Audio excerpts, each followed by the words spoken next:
Oi, pessoal, tudo bem? Hoje eu vou falar com vocês sobre quando o advogado deve pedir a oitiva de uma criança num processo judicial. Não é todo processo de família que você deve envolver aquela criança na justiça. Apesar dela estar envolvida no processo, direta ou indiretamente, você não deve submetê-la a essa situação, que é sim uma situação traumática. Ok? Apesar de toda a atenção, o cuidado dos profissionais envolvidos com a criança, não tem como, gente. A criança vai ficar marcada com aquele momento para sempre na cabecinha dela. Não tem como. Porque a criança já está enfrentando um abalo psicológico por conta da situação. Seja uma ação de alienação parental, um divórcio litigioso, enfim, N situações. Então ela já está abalada com aquilo que ela está vivenciando na família dela. Se você tiver que submetê-la a uma perícia judicial, a uma avaliação psicológica, isso é muito pior para a criança.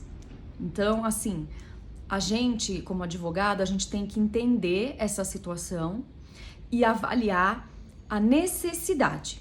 Eu tenho outras formas de provar? Eu tenho. Eu posso pegar vídeos, né, da criança em casa, enfim, da situação que envolve o processo, né? Não sei, de repente uma disputa de guarda. Então, como a criança fica na casa da mãe, como a criança fica na casa do pai, você faz vídeos e você mesmo, como advogado, você pode intervir nessa situação. Dependendo da idade da criança, ela pode fazer uma carta relatando a situação, se for uma situação de abuso, por exemplo, ela pode relatar a situação que ocorreu, né? Então, assim, são várias formas que nós temos que pensar, nós temos que ser criativos, essa é a verdade, né? Para conseguir provar aquela situação, aqueles fatos. Em último caso, somente se essas provas não forem suficientes, né, para garantir o direito da criança, é que eu vou pedir uma avaliação, por exemplo, psicológica, uma avaliação com assistente social, um teste de Rorschach numa situação mais complicada, certo? E como que é feita essa perícia? É designada uma data e a criança vai ser entrevistada. Claro, não com toda essa formalidade, né? Com assistente social ou com psicóloga, que são profissionais escolhidos pelo judiciário, não é a psicóloga pessoal dela, por exemplo, porque a criança pode fazer já um acompanhamento psicológico, mas é com profissionais do judiciário que eles vão receber as perguntas, é como uma perícia normal que nós fazemos. O advogado das duas partes fazem os quesitos, que são as perguntas, e a pessoa que está ali avaliando aquela situação com a criança, lógico que ela vai ter toda uma forma didática, pedagógica e menos traumática de interpretar os relatos da criança. Ela não vai perguntar diretamente alguma coisa que já mexa no trauma dela. Então, vai conversando, pegando elementos para poder chegar ao resultado que se espera. Certo?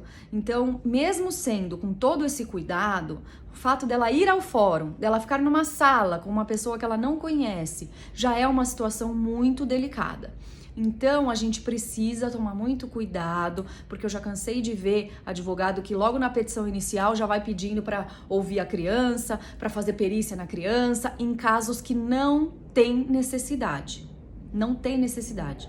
Então, assim, vamos ter esse cuidado, porque o advogado, ele não pode ser frio ao ponto de só pensar na produção de provas, ao ponto de só pensar no sucesso da causa. É óbvio que esse é o nosso objetivo, é o sucesso da sua causa, é garantir garantir o sucesso da causa para o seu cliente. Esse é o seu objetivo principal. Mas nós estamos trabalhando com pessoas. Então, como estamos trabalhando com pessoas, nesse caso que eu estou falando agora, com crianças, então temos que ter muito cuidado, certo? Então não seja um advogado irresponsável, seja um advogado cauteloso, um advogado dedicado, certo? Se empenhe na causa, estude bastante o caso, porque às vezes você consegue provar uma determinada situação com outros elementos que não precisa do depoimento da criança, ok? Então, seja criativo e só peça o depoimento da criança em casos de extrema necessidade. Vamos poupar as crianças de todo o sofrimento que elas já passam, infelizmente, no dia a dia dentro das suas casas, certo? Qualquer dúvida, eu estou à disposição para ajudá-los. Tchau, tchau!